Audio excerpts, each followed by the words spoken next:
You can watch the video. You can ask your son when he finally got the hell up. Like, he punched your son so hard, he had the little stars and birds flying around his Like head. Bugs Bunny. Yeah.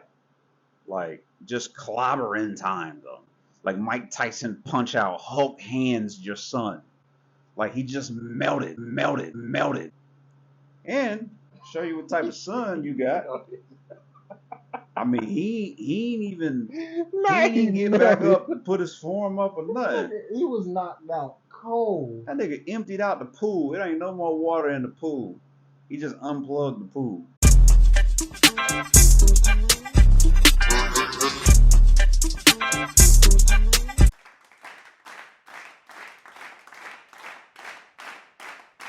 There's petty criminals, and then there is what the fuck. And this is a case of what the fuck. A definite case of what the fuck. All right. So, we want to figure out who had the better BS story. And I want to say the real word, but I'm afraid to get struck by YouTube. So, I'll be striking. Yeah, don't strike me. I bruise easy. All right, let's run it back. Hey, not calling me Russell. Jessie, Juicy Smollet, or Jessie Smollet. Y'all remember Jessie? Empire guy, right? The brother, the fantastic singer that was supposed to take. Whatever. Jessie Smollet faked an attack, right? Like, this dude called up 2 Nigerian dudes and was like, yo. I thought it was Jamaican. Nigerian. Jamaican, whatever. It says Nigerian right here. The old Sundero brothers, right? So he hit him up and said, hey, I'm on my way to Subway. When I get out of Subway, I want y'all to meet me in the back where the cameras don't reach. So then he goes to the back where the cameras didn't reach. The attack lasted 45 seconds. And he claimed that 2 Nigerians wearing MAGA hats screaming MAGA country beat him up, put a rope around his neck, and poured bleach on him. Really, nigga? In a violent attack. Even though he ordered a meatball sub, the meatball sub was completely unharmed. It wasn't even no sauce on that. He didn't get a single smoulier on his shirt or nothing. Alright. Then he goes on a press run to say, I am now the gay Tupac. Really, nigga?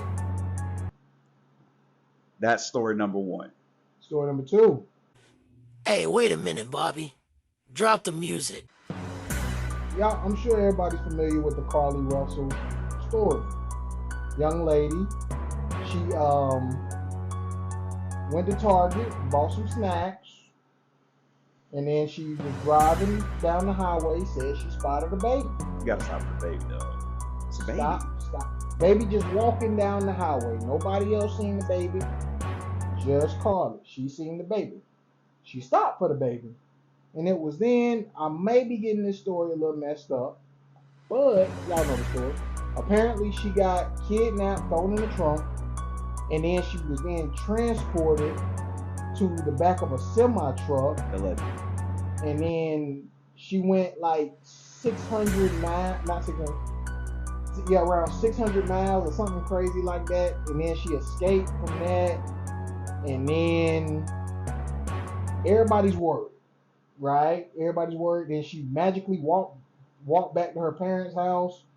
Blase. FBI, we've been looking for. People been sending up prayers. I'm going to need them back. And all that.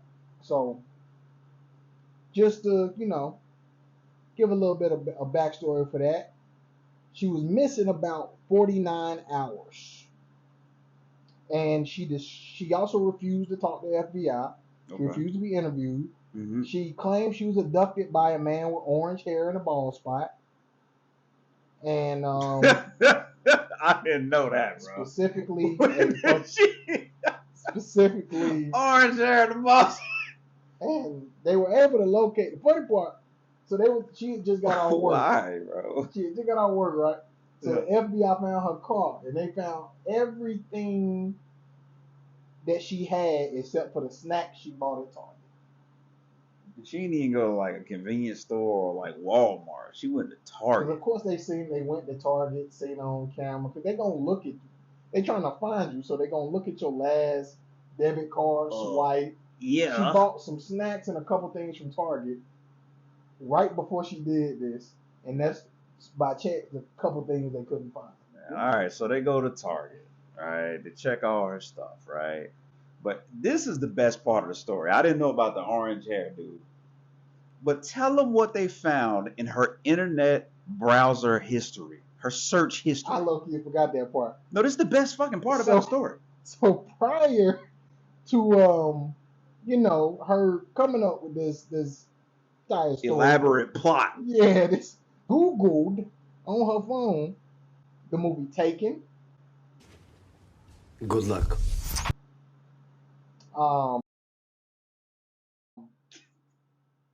How Amber Alerts work. You know, how old can you be to get an Amber Alert, and also do you got to pay for it? That's important. She also booked a bus ticket, or at least try to have to access one. And this one kind of took me out right here. How do I steal from a register unnoticed? She was just Googling like stuff to make this story work, and she just got interested in miscellaneous crime. All of a sudden, she's like, "Hey, yo, I do gotta work tonight. So before I go in for my shift, let me figure out how I can steal from the register because I'm gonna need the money to buy snacks to go to Target." She also must have looked up Rush Hour and threw that semi truck scene in there. Fight like a little monkey. Like when I seen the semi truck, hey, don't be throwing me and my people under the bus like that now. Don't do that, Carlee. We ain't do that. The truckers stand up. Throwing my people under the bus. It's the second time he done stood up for the truckers today. They're my people. I get in there every day with them. She done threw us under the bus. She talking about I got kidnapped, but you escaped the car, and then you got kidnapped again and got thrown in a semi truck this time. Like, where the hell does a semi truck just appear at? And came back completely unscratched. No. She had some minor cuts and bruises. That was from running through the woods. After that fake baby I low-key wasn't feel there. like she whooped her own ass. She might have. That's the only she had. The story was complete, Cap, just like Jessie Smollet. Right after the Nigerians whooped the hell out of him, allegedly unscratched. Jessie Smollet, that little guy, got beat by the two buffest Nigerians in New York, and then immediately they booked a flight to Nigeria. What I'm trying to figure out with Jessie Smollet's story is why not book two white people? Precisely. Like if you're gonna do two MAGA people, not saying that that's a direct correlation, but just two Nigerians, Jamaicans, whatever they were, that just don't make sense. Yeah. You called your homeboys. Yeah. So who had the better story to you? Jessie or Carlee? Who had a better story? Now, how do we quantify better? More believable? Who? Her story was way more believable. And shout out to her, she was operating on a way less budget. This dude done been on Empire. He had a television budget. That's true. Jessie gave us a Tubi level crime. He actually got people involved. Yeah. This nigga said a Tubi level crime. He gave us a Tubi level crime. He actually got people involved. I think if Carlee had his budget, I think you're right there. Oh, she would have murked that. Oh my God. GoFundMe would have went crazy. Other actors on her roster that she can call? She would have actually had to do with Orange Hair and a Ball Spot come get her. Bruh.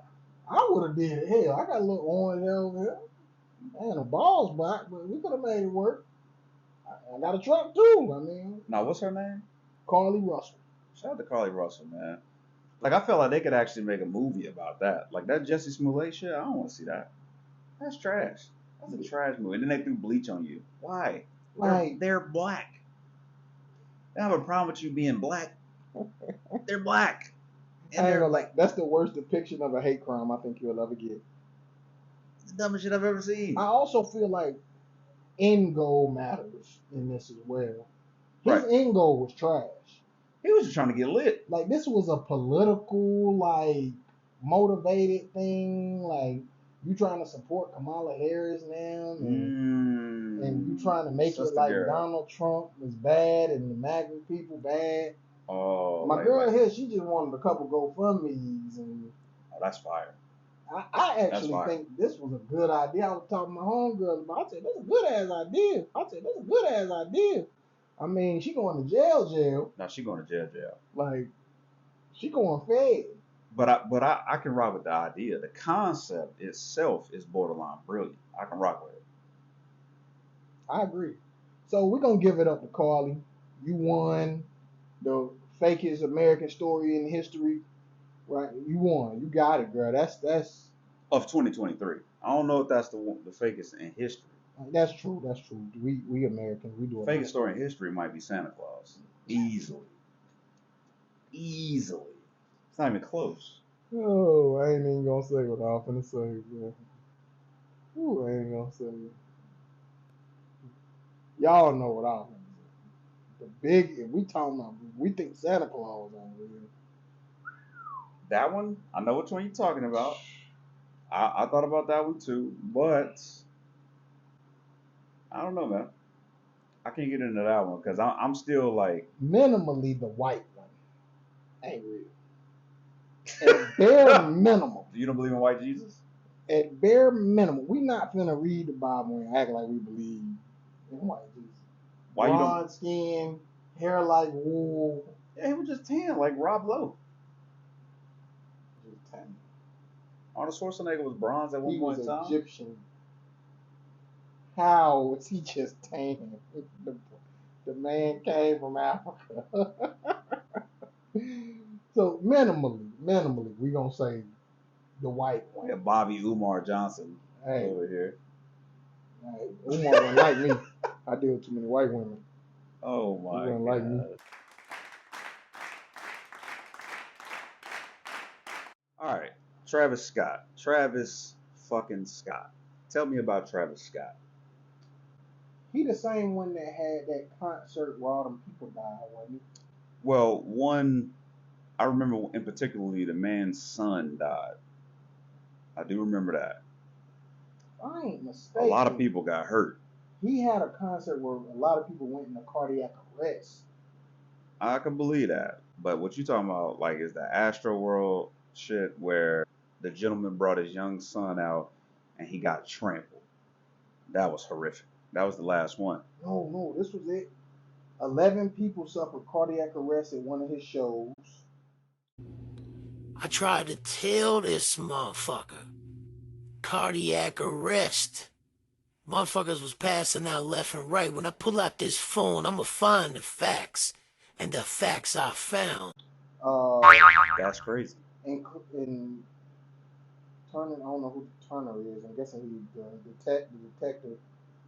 And they said a lot of the causes of death included possibility of use of spiked drugs. Damn. Yo, they be wilding at the Travis Scott show. That's in part. And it ended up going up to 17. Damn. Condolences to all families involved, man. That's nuts. Man, it's terrible. But that's why I believe the authorities shut that shit down, because it's like, bro, you be on some stuff, like some nut shit. Like, those Egyptians said, get that satanic ritual shit the fuck out of here. Like, we don't care about that money.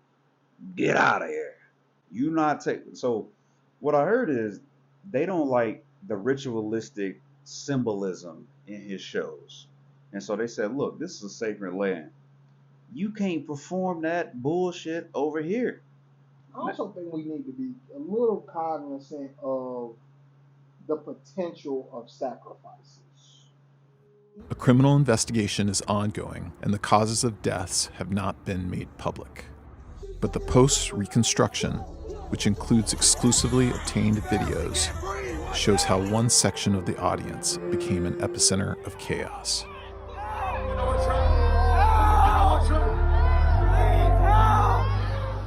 Even if you think it's a little far-fetched, you might want to, take it into consideration of, is this Negro really out there sacrificing people? Somebody say it in a room full of people, especially police. Somebody say you just like, I can't say he not. Can you say he not? I don't know enough about dude. I don't even see what the hype is, to be honest. Like with him in general. Like I never been like, hey, yo, turn that Travis Scott on. Like I ain't you ain't big on the music? No. Yeah, that's what I'm saying. Like I don't give what the hype is. But fuck me, I ain't the demographic. We ain't the demographic. And clearly this dude is able to make $20 million a show for those festivals. The Astroworld joint. Whatever he doing is working. Is he doing some weird stuff? Yes. Is there weird symbolism involved? Yes. Do people keep dying in his shows? Yes. Undeniable. Like it's happening. Something is going on and they just seem to be okay with it. So any conspiracy theories, I'm ready to hear them. Link them in the comments.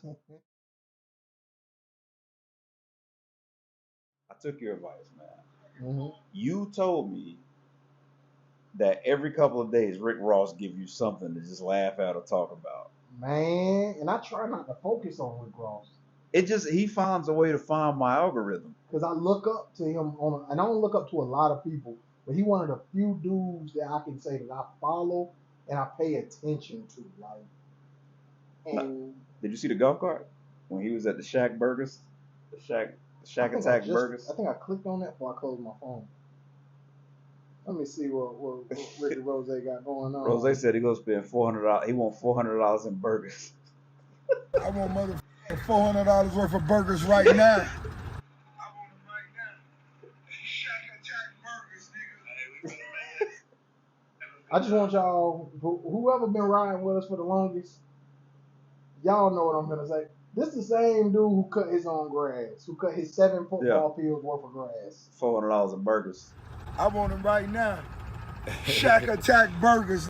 Hey, we finna make it happen, big dog. That's what I'm talking about. We starting the weekend early, baby. It ain't nothing but love. Yes, Shack sir. Attack Burgers been on fire. They coming in hot in the street. Everybody talking about them. They see so where right it's going. now, I need me, goddamn. I don't know how many burgers $400 gonna get me, but I need onions, pickles, ketchup, and mustard. Yeah, Throw me some fries and some lemonade on them up. I'm trying to tell you. I'm headed the same. Yeah. This is the same dude who 2 weeks ago blew the smoke in the camera, or he lifted what he wanted us to believe was like 500 pounds on the bench press. Link that too, y'all. I got you. I'm throwing both. We're gonna throw both of those in Rose, in we the love video. you, bro. You is funny. He's taking Khaled's spot as the best follow on social media. Oh, and I really never was a Khaled follower. But I Rose love is just Khaled. funny, and I love that he don't know he's funny. He's just living. He be dead fucking serious with everything he is doing in this situation. Yeah, I'm about to get these Shack Attack burgers. I need $400 in burgers. And he gonna eat at least $150 worth of them burgers. I ain't gonna say all 4. I ain't gonna disrespect my boy. I'm big body too, but he gonna touch them burgers. Shout out to Rose, man. Rose do everything fly, yo. My dog, man.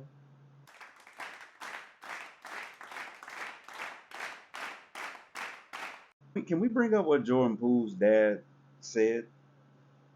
Because I can just imply what he said. Go ahead. He pretty much said, All right, wait right there, Key. I got you. Anthony Poole, Jordan Poole's father, says I'ma stand on that. That's some BS. JP was his guy, and he avoided me all year last year. He is a soft-ass bitch, and I'ma stand on this. And he didn't apologize to me and my wife, so he lame.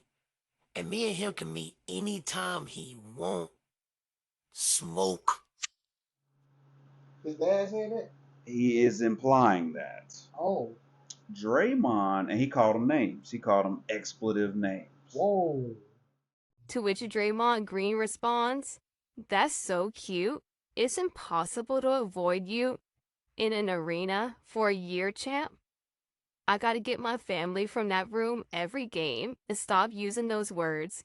They usually don't go over well amongst men." Say what he was supposed to say. He said what he was supposed to say. Things like that shouldn't be said amongst men. Mm-hmm. And basically, that's what happened to your son. Now, Do I think that Draymond Green is the toughest dude in the world? No. But also, what regular people have to realize when they talking to world-class athletes is that Draymond Green is 6'7", 240 pounds, 240 heavy pounds, and lifts weights year-round. Draymond Green can play 48 minutes in a basketball game. Jordan Poole dad can't hang on the bar at the gym for 50 seconds. Put it on 3 minutes just in case. Okay. I'm not Go. playing. You leave my brother. Oh. See? And minimally, if you're wondering just how hard Draymond Green can hit, you can ask your son. Yeah. Like if we just being for real, not even to be funny. Yeah. It's like you can watch the video. You can ask your son when he finally got the hell up. Like he punched your son so hard, he had the little stars and birds flying around his like head. Like Bugs Bunny. Yeah. Like just clobbering time though. Like Mike Tyson punch out Hulk hands your son. Like he just melted.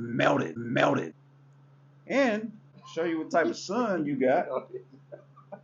I mean, he didn't get back up to put his form up or nothing. He was knocked out cold. That nigga emptied out the pool. It ain't no more water in the pool. He just unplugged the pool. Like I just think it's something that side needs to let go, cause it ain't no progressing from this. No, Poole can get his face back. Do we want to? Hey, I don't think that's Jordan Poole, which is why when other people got to step in for you, they even know that's not you. That's just not him, and that's cool. Everybody ain't like that. I'm not the biggest fighter. No. So, I hope I never have to fight again. So it's like, like for the rest of my life. So I get it. Like it's like that ain't my role. But you also gotta, like Draymond said, Jordan Poole's a talker. He talk too much.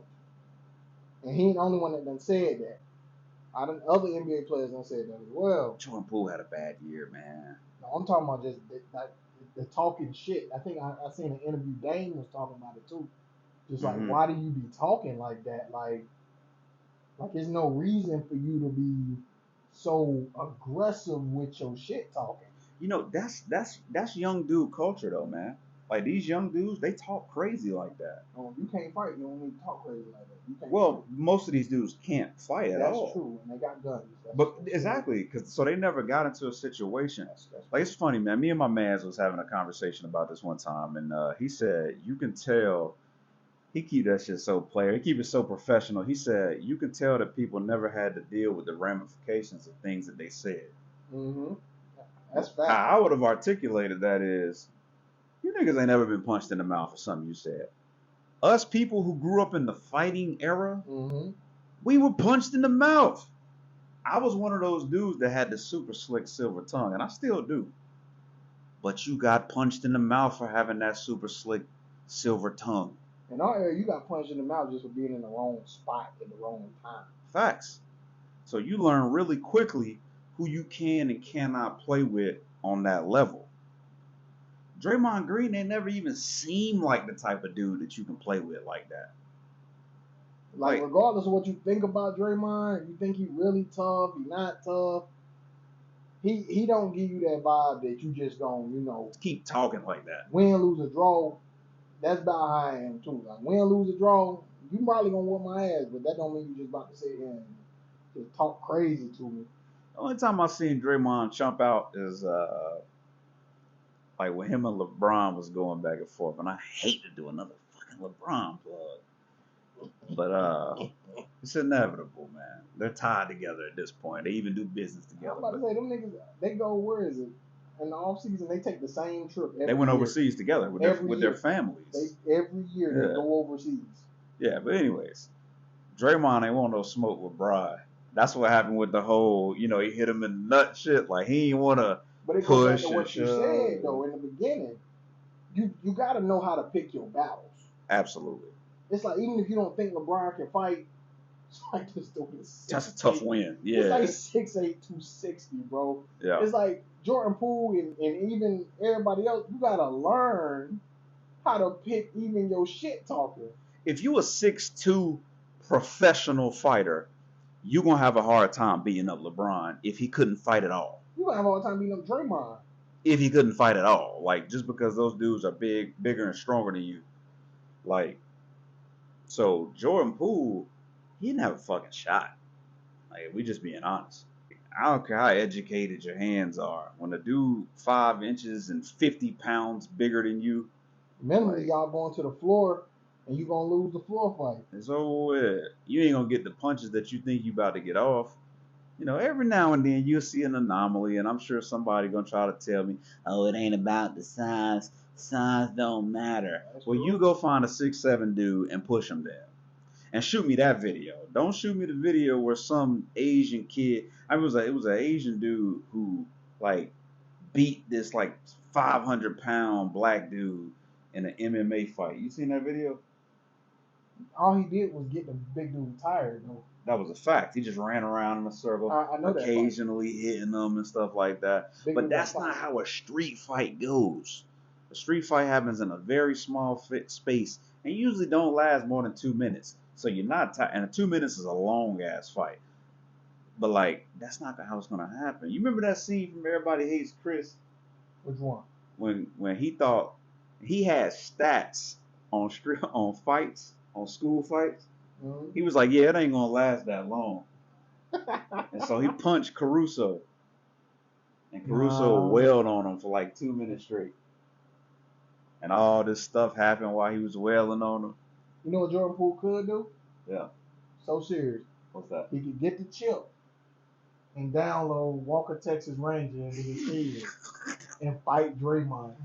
He should get the chip, yeah. Get the chip. Jordan Poole, this is my advice to you. Elon offering the chip. And go watch our last episode. Really, I ain't got to tell you. Go watch the last episode. That's it. We talked about it. I gave you the blueprint. That's what you got to go do. That's the only way you're going to probably beat Draymond, my boy. You know what, yo? I think he just got to mash Draymond like one good time, yo. And like he could tell his teammates, like, hey, when Draymond come down the lane, I'm giving it straight to his nose. But then I want you to jump in and separate it. Ain't nobody else on the Warriors going to jump in. That's fact. Steph ain't jumping in that, man. That's fact. That's fact. Steph That's cool, fact. you know what I'm saying? Ain't his beef. So, That's you know what I'm fact. saying? As soon as he come down, you know, he coming down for that little layup that he do. Really, nigga?